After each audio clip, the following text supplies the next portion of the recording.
In the live thing. Welcome everyone. My name is Mark Gehring. I'm with the Orangevale History Project. Today we are in the old Calder retirement home here at Pathway Fellowship Church. Thanks to Pathway Fellowship for letting us borrow their facility. This time of year, the Parks District has a lot of children's programs going on in the building we usually use for our presentations, and so this month we are here. And we are talking about the original Orangevale Community Clubhouse. Our agenda includes talking about the need, why they decided to build a community clubhouse, what kind of improvements they did, the different people involved, the funding, the building, the golden years, the location views, and then sunset and flames. It's always exciting to see flames in a presentation. But we will move on here. Civic improvement movement. Back in the late 1800s, Industrial Revolution, we had a lot of people moving into the cities. You had tenement housing. There were people in society that were concerned about the welfare of the working class and the middle class, in that they were all packed together, and these the civic improvement societies sprouted up around the country. Started in cities, and they were looking to encourage parks to have access for the folks, the regular folks in town. Parks, different types of entertainment venues, things that they could go and see, to bring the arts to the regular people. And in each of these cities, they had these civic improvement associations that had formed, and they did different things. Of course, in Orangevale, we also had an improvement,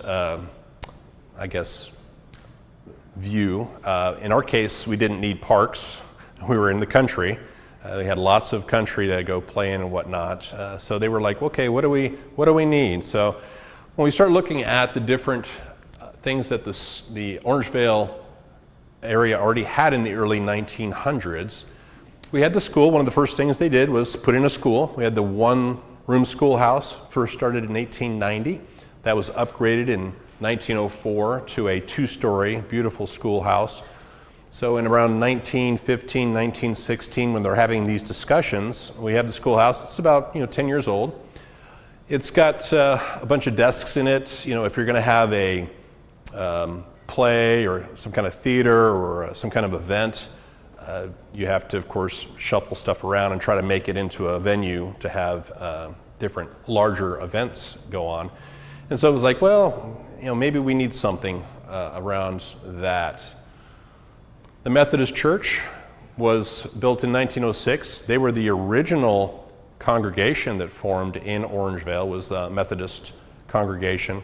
In fact, I think I saw the original Bible. It's under glass around the corner there. So if you get a chance, walk over there and look at the giant Bible that's over there. It says 1895 on the little plaque by it. So that was new for me coming in today. So that was kind of exciting. But 1890s, they started the congregation. They were able to build the church, which is still on Central.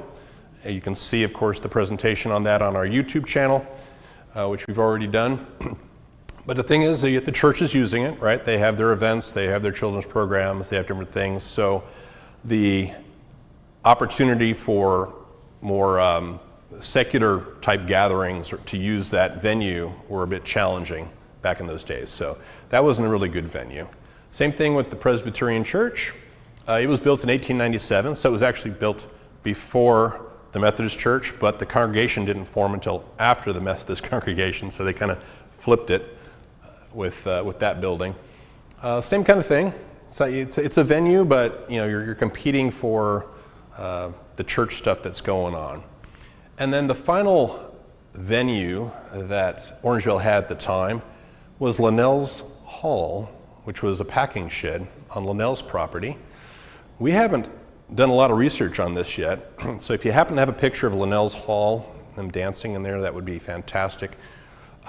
Kay, I believe that is the house on Hickory, the old house on Hickory. I believe that's Linnell's original house. So hopefully we'll get get to get in there and take a tour at some point. But he had a packing shed, and so you'll see in the early 1900s, there's a few dances that go on inside his shed because most likely the Methodist Church and the Presbyterian Church weren't going to be allowing for dances in their auditoriums. So Linnell provided that venue in the early days. And so that was one of the things they're like, wow, we need something to be able to have these like non-religious type events, dancing, theater, have organizations meet, those kind of things. And so that's what was the prompt for this Civic Improvement Association that was formed in Orangevale.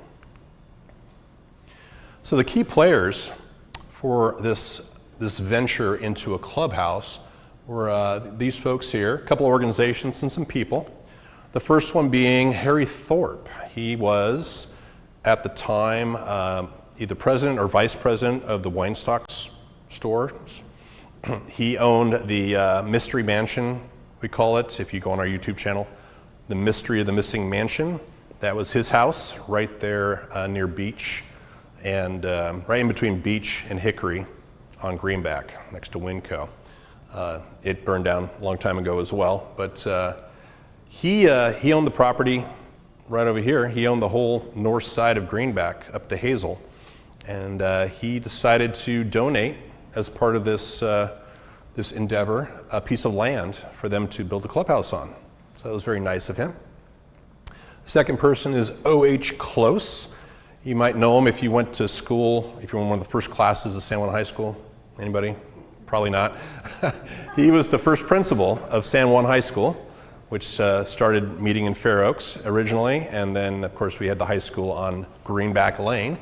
He became the first president of this new Civic Improvement Association for Orangevale, and was of course a big mover and shaker in Orangevale. He lived here, and so did his father and his family. Then we have William Calder. We've talked about them. We're in one of their houses right now. William Calder was a retired theater manager and also a thespian. He did fundraisers by doing theater plays after he retired in Orangevale to pay off the debt of the Presbyterian Church that was built. He also, at this point, used his skills to put on productions to raise funds for the clubhouse. And he was involved heavily in the different committees that were used in the clubhouse up till his death in 1928. This picture is actually Mary Calder. That's his wife. She was one of the founders of the Country Life Club of Orangevale. The Country Life Club eventually became the Orangevale Women's Club, and so that's been going on for quite a while. She and the organization were meeting in homes in the early days. In 1915, 1916, they'd only been going for a few years at that point, but they were growing, and they were looking, of course, for a bigger venue as well for their organization. And then the Grange number 354, Orangevale Grange, started in 1910, so they were about 5-6 years old when this discussion was going on. They were also meeting in homes at the time and were interested in a venue where they could have their meetings and gatherings and whatnot. So all these people came together to have the clubhouse happen. Now this is a very interesting deed record, and I don't have time today to go into all the details other than it made a mess for the Grange later on. But what it talks about is the Mr. Thorpe and his wife are deeding over this property to the Orangevale Civic Improvement Association, fraction part of the 228 lot. We'll see that on a map later on. The caveats or the rules on this were: the second party agrees to construct on said property a building to be used for hall entertainment, etc., and second party agrees to use for said purposes, and as soon as second party ceases to use said property for said purposes, said descriptive real property shall revert to the first party. So he had a little string on that deed. It's like, if you stop using that, for a clubhouse, for a public gathering place, then you're gonna have to give it back to me. Yeah. He died in 1920 though, so that became very complicated for the future owners of the property. So something to think about there. I'm hoping to get more details on that when we get into the Grange vault. All right, grand opening. They built this in 1916. They had an architect design it, but there's an eerily similar Sears Roebuck catalog house that looks almost exactly like the clubhouse. And when I look at that, I don't know if the architect just stole the look and feel of it and then he built it that way, or if they took the Sears Roebuck kit and then built it out, because it's a much bigger building than your standard house. So they would have had to scale it quite a bit to make room for the 500 people they were looking to get in there for their gatherings and their events. But they had a lot of dignitaries come. They had a senator, they had a judge, they had all kinds of important people come to the dedication in 1916. One of the interesting parts of this is, well, they had an orchestra. They were into the dancing and the music were already big back in the early 1900s. And in this case, employees from the Brunner Corporation, Brunner's Furniture, were musicians as part of the orchestra for this event. They put on some vaudeville shows, they had dancing, so it was quite an affair to dedicate this new clubhouse in Orangevale. So exciting stuff happened. Brunner, I believe, did own some property in Orangevale, so I think he had a little bit of something in the game. We haven't researched Brunner yet, so that's another one one of those ones we have to check off the list as we're going through our rich history of Orangevale. There's so much stuff we still have to get to. So the center of the action, we have the new clubhouse, and this picture is from the Center for Sacramento History. I found it on an old website.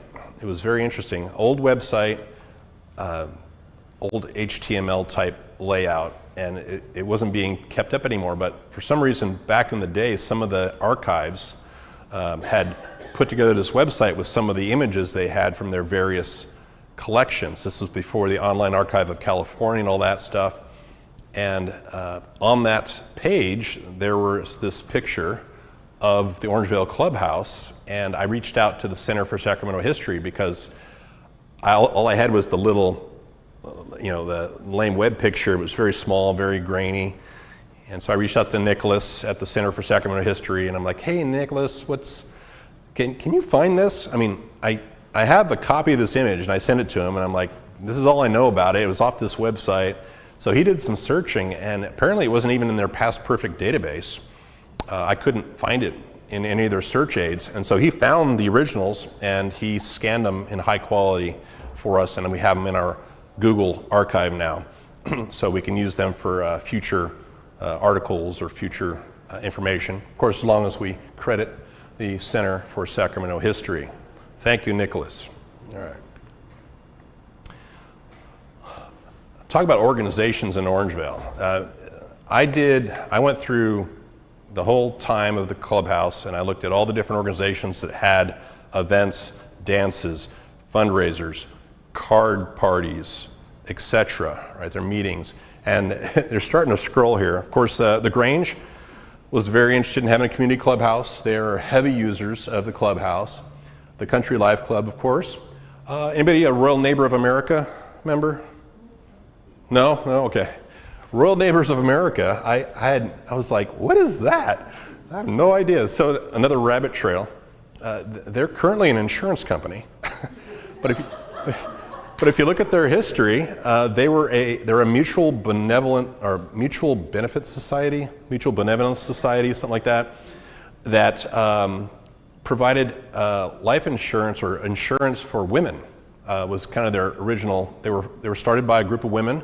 They were trying in the late 1800s to support ladies on different aspects of society. So Royal Neighbors of America were one of the members, one of the users of the clubhouse back in the day. Of course, the water company, they didn't have a building until the 50s.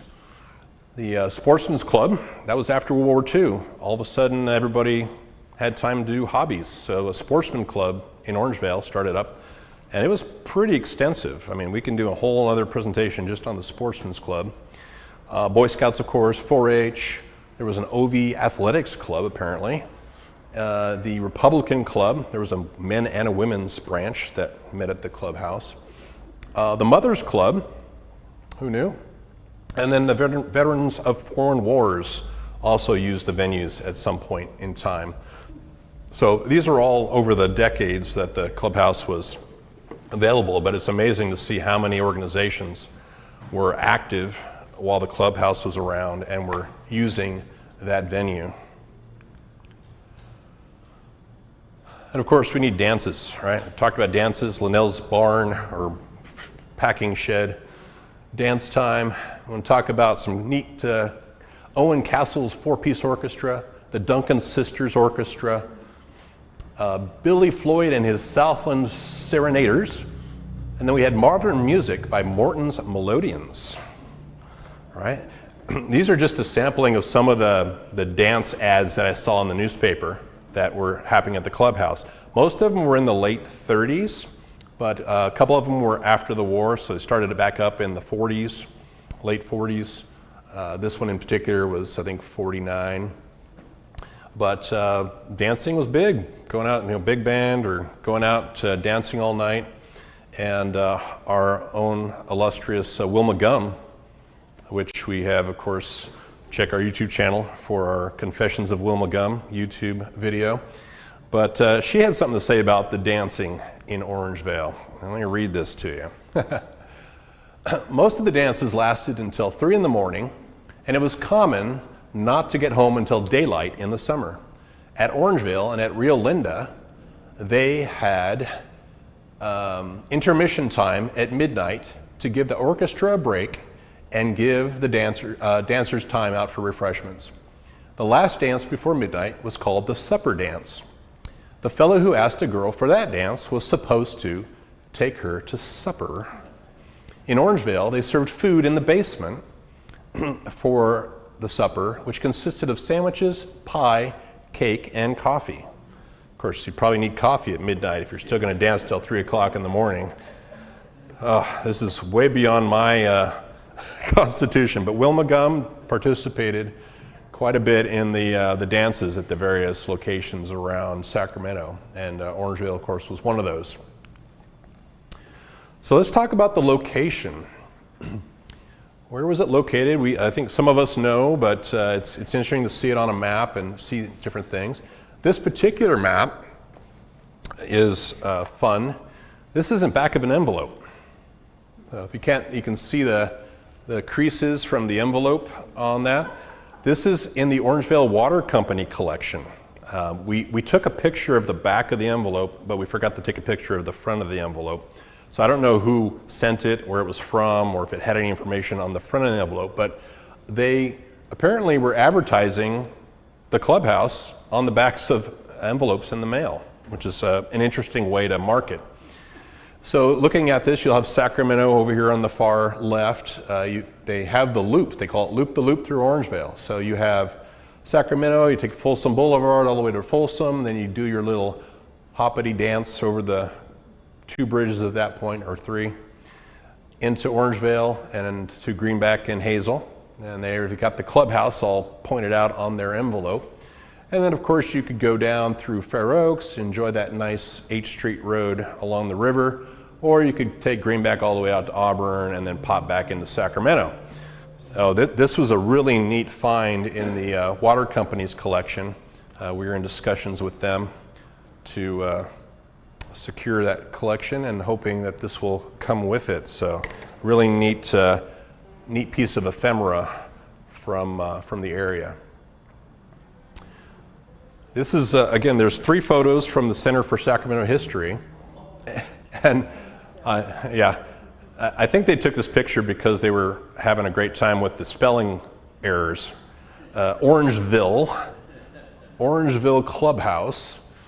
And if we didn't have one of the other photos, we would think, oh, this is from some other town, maybe wherever Orangevale is. We're not sure. But the good news is this poster does show up on the building with Orangevale and then Orangevale. So we know this was in Orangevale. The neat thing, if you look for the age of this photograph, there are no buildings whatsoever in that background. You've got orchards back here, some grapes, and then it just goes out to the horizon. There's zero, can't even find a farmhouse or a barn or anything. So when they took this picture, whichever angle they took, they had a ton of space that had nothing in it, which would have been very early on.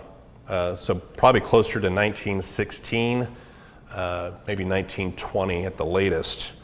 So it's pretty neat. And then they took a second picture with their hats off. We got to figure out who this guy is. He's having a good time. I'm hoping he's from Orangevale. Does anybody recognize him? 1918, 1920. But yeah, they had a free event. I tried to find this August 9th, I think. They didn't put a year on it. I tried to find it in the newspaper clippings. I could not find an event that was happening on August 9th. So I'm not sure if they advertised it in the newspaper or just did the poster on the building. And then here is the poster on the building. So we know that this Orangevale was in fact in Orangevale, the Orangevale Clubhouse there, right across the front of the building. So that was a good clue that we're in the right location. Of course, this building looks very much like the clubhouse that we are familiar with. Another clue on age for this photograph, which had the poster in it that the guys were holding, was this guy's in, was it knickers? What are these called? You got these knee highs? Knickers, yeah. I mean, I don't know when knickers went out of style, but I would think by 1930 they were way gone. So probably early 20s or maybe late 1918, 1920, somewhere in there is when this photograph was taken. That weird spot you see in there, I think is some damage on the negative. It has a very strange apparition there on where the wall should be, but that's I think part of a damage that was on the negative. So don't be alarmed by that. It's not a portal into another universe or whatnot. And here we go. We have the best picture of the clubhouse that that I know exists. This is again with the water company. They had this photograph, and this is a shot from, you would have been on the other side of the intersection where the old Safeway would have been. It's the Wonder Bread outlet. Trying to find everybody's, the pub, the Irish pub that closed down recently. So that's where we're taking the picture from. So we're looking northwest. You can see, well, we know the building burned down in 1953. So that's our end date for this picture. The other thing we know, and I have the next picture, we'll show it, is there's a building over here that opened in 1949. So our window is pretty small on this photograph. 49 to 53 is the window. It's neat to see the basement windows there. So you had these like half windows into the basement. You've got the all the windows open. There's your air conditioning. I can imagine it's getting pretty toasty in the summer, like right about now. This particular photo, it has a flagpole. In the previous one, there was no flagpole yet, back in the early, circa 1920. And there's also a handrail on the stairs now. They didn't have a handrail back in circa 1920. That's something they added. And then, of course, the photographs, the cars are definitely dated to back then. This is the other angle. I tried to reach out to Jim Rivers on Facebook. He posted this in either Orangevale History or Orangevale Forever. But this photograph I can't find it in any of the archives I've searched. So I'm using the one off of Facebook, but I'm giving him credit because I don't know where he got it, and he hasn't responded to me to let me know where he got it. But this department store, the grand opening was in 1959. I did find that in the newspapers. So we are 49 again to 49 to 53. You've got the clubhouse, and then you have the public market across the street over here. You can see the side of the public market, which was pre-Capri Market. So at this point, the Wu brothers would have been running it and doing their thing. And then we had this little shack. I don't know what the shack is in between the store and the clubhouse. There's like a little separate little building, and we'll see those in the aerials when we get to those.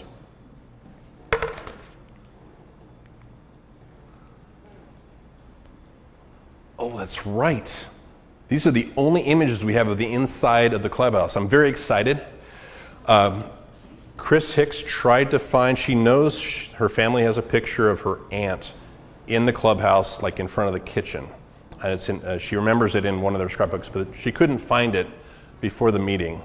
So eventually, hopefully, we'll get the photo from their family to at least digitize and have in our records. But there are 2 photographs I found in the newspaper from the inside of the clubhouse. So drum roll. Anybody ready? There you go. There's the floor of the clubhouse. You can see the floor. People are important. Yeah, there's people. So we have a group of people in some, if they didn't tell you it was the clubhouse, we would have no idea where this was. We have some kids learning the square dance in the clubhouse in 1951. Were you helping with that, Jean? Were you helping them? No, my aunt and uncle were involved with that. Okay, so Jean's aunt and uncle were involved with the square dancing? That's fantastic. So they might actually be in one of these photographs. That's very interesting. Okay. Yeah, so that's the one photograph. And here's the larger group of the young people learning to square dance in 1951 in the old Orangevale Clubhouse. So these are the 2 photographs that we have so far.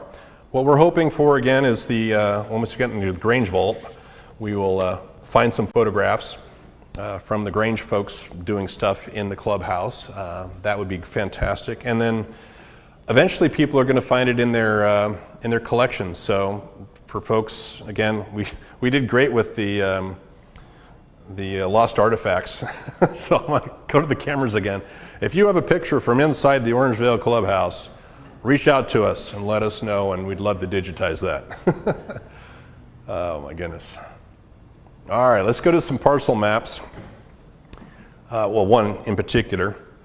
This is 1925. If you go into our museum, you'll find this particular map. I need this as well. So just to give you context, we have Greenback Lane going across the middle. We have Hazel Avenue going up the middle.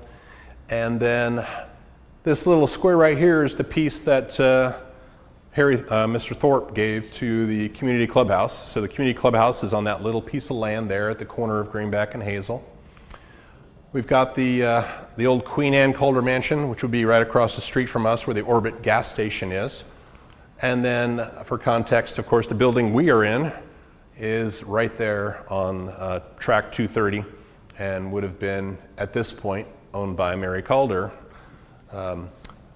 William died about 3 years after this parcel map, and then she moved in with her daughter in Oakland, and that's when it started going through its various ownerships after that.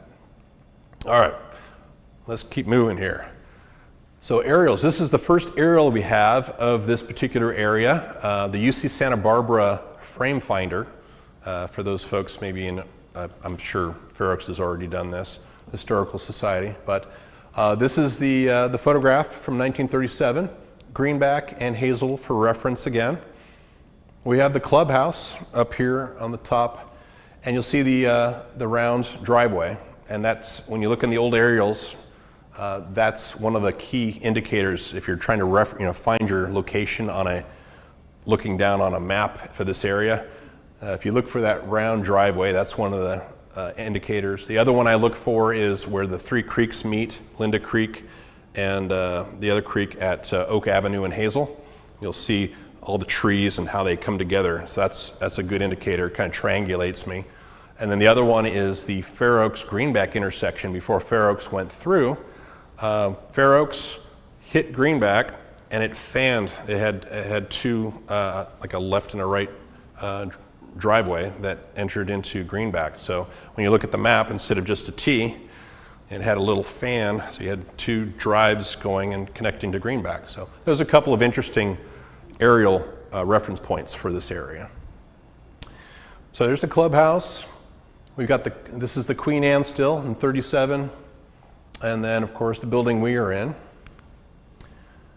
Go to 1952, same thing, Greenback, Hazel.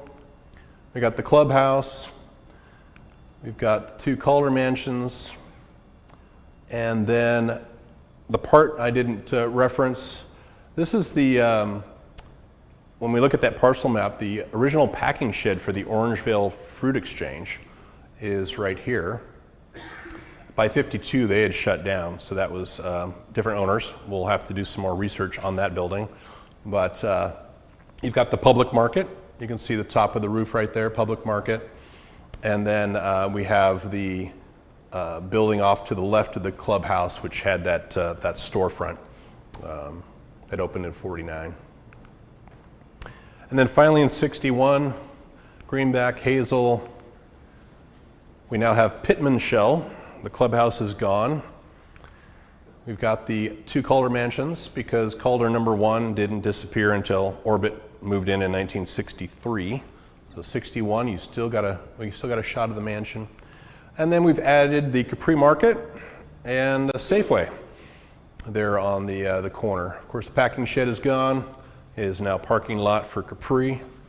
But that's some pretty neat pictures. If you don't have like shots of the buildings, at least you can look with these aerials and get a good idea of what was there at the time.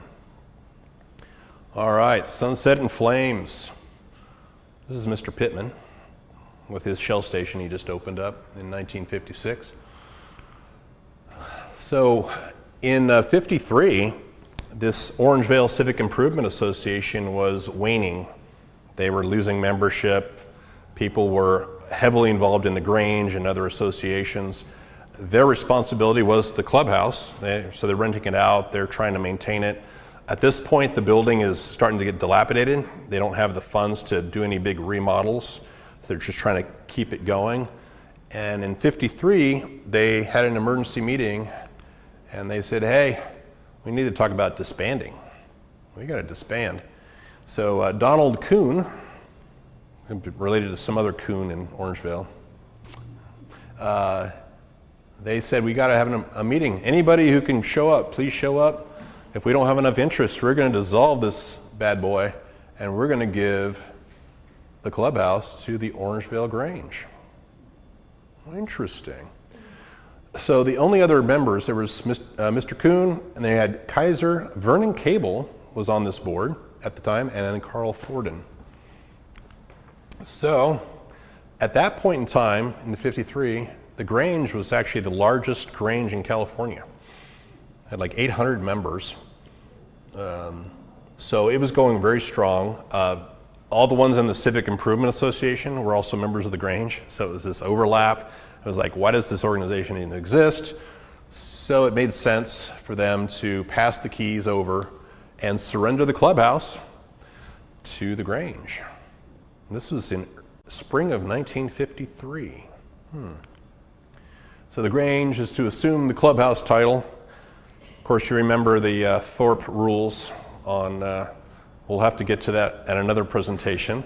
And after we get through the minutes of the Grange's history back in 1953, I can't wait to read through all those minutes.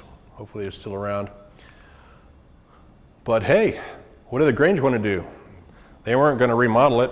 They were going to tear it down, and they were going to build a brand new Grange clubhouse on the same property, right there at the corner, which would have made total sense with the rules on the deed. But that's not what happened, was it? We got flames. Flames, flames. Oh, that's my dad. Some kind of burning. Here it is. So in the fall, September of 1953, Grange is technically in ownership of the property. The clubhouse is burned. There's a fire in the kitchen or near the kitchen. They have the fire trucks come out. They saved most of the building, but it was quite damaged, and plus with all it already needed a lot of work, so by the time you ended up with it burned, there was no point in trying to save the building. So they ended up finding out who did it.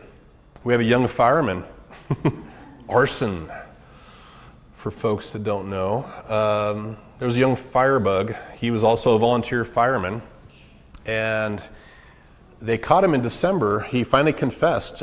He burnt down the old Roberts School there at Kenneth and Greenback in a little bit later on after the clubhouse.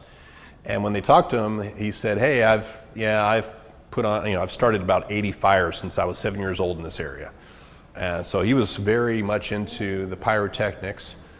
And so he did confess to the community clubhouse. He confessed to the Roberts School burning, and his name is, since he's not a juvenile anymore, is Dickie Baker. They didn't put it in the newspaper articles because of the juvenile rules, I guess. But we have people in this room that know it was Dickie Baker. And yeah, it was very, very interesting. And I need to find out if he's still alive. I found out from Gene that he was at a reunion at some point, not that far long ago. So we're gonna have to look around see if Dickie Baker's around for an interview. Priscilla's not here. We got to interview Dickie Baker if he's still alive. Oh my goodness. He was alive when I last saw him, let's put it there. There you go. He was alive when you last saw him. That's good. He wasn't in a coffin. What'd you do, Jane? And so they ended up selling the remains of the clubhouse. There was still some good timber there. So a gentleman in Roseville bought the leftovers, and he disassembled it so that they could prepare the ground for the new Grange clubhouse that was going to be built on the property. Well, wait a second. Grange is on Walnut. It's not at the corner of Hazel and Greenback. What happened? Well, we don't have enough time for that story. That's a story for another time. And after we get into the vault, we need to get into the Grange vault and find out. I do know there was quite a bit of consternation and legal haggling and stuff, but yes, we didn't end up with the Grange Hall at that location, which is, again, another story for another day. But I thank you very much for attending today, and yes, we will continue.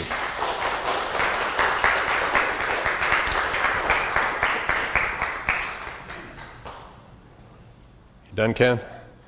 All right. Any questions? I don't want to do questions during the video recording. Yeah, Dale.